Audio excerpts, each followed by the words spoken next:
स्वामी विवेकानंद का जीवन परिचय। स्वामी विवेकानंद 1863-1902 भारतीय संस्कृति, आध्यात्मिकता और विश्व शांति के महान दूत थे। उनका जन्म 12 जनवरी 1863 को कोलकाता में एक संपन्न और धार्मिक परिवार में हुआ था। उनके पिता विश्वनाथ दत्त एक प्रसिद्ध वकील थे और माता भुवनेश्वरी देवी एक धार्मिक महिला थीं। बाल्यकाल में उनका नाम नरेंद्रनाथ दत्त था।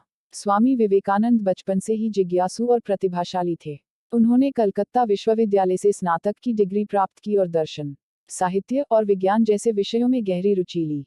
ईश्वर के अस्तित्व और जीवन के उद्देश्य को समझने के लिए उनकी जिज्ञासा उन्हें आध्यात्मिक गुरु रामकृष्ण परमहंस तक ले गई। रामकृष्ण परमहंस ने उन्हें जीवन का आध्यात्मिक मार्ग दिखाया और नरेंद्र विवेकानंद बने।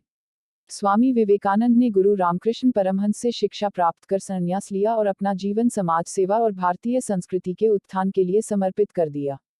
उन्होंने देश भर में यात्रा की और भारतीय समाज में व्याप्त गरीबी, अज्ञानता और अंधविश्वास को दूर करने का संकल्प लिया। स्वामी विवेकानंद को 1893 में शिकागो में आयोजित विश्व धर्म संसद में भारत का प्रतिनिधित्व करने का अवसर मिला। उनके भाषण की शुरुआत अमेरिका के भाइयों और बहनों के साथ हुई, जिसने सभी को प्रभावित किया।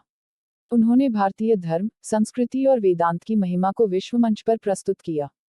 स्वामी विवेकानंद ने 1897 में रामकृष्ण मिशन की स्थापना की, जिसका उद्देश्य शिक्षा, स्वास्थ्य और समाज सेवा के माध्यम से भारतीय समाज का उत्थान करना था।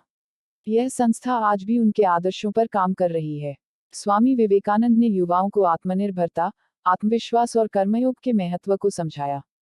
उनका प्रसिद्ध कथन, उठो, जागो और तब तक मत रुको जब तक लक्ष्य प्राप्त न हो जाए, हर युवा को प्रेरित करता है। 39 वर्ष की अल्पायु में 4 जुलाई 1902 को स्वामी विवेकानंद का निधन हो गया, लेकिन उनका जीवन और शिक्षाएं आज भी पूरे विश्व को प्रेरणा देती हैं। स्वामी विवेकानंद ने भारतीय संस्कृति और मानवता के उत्थान में महत्वपूर्ण योगदान दिया।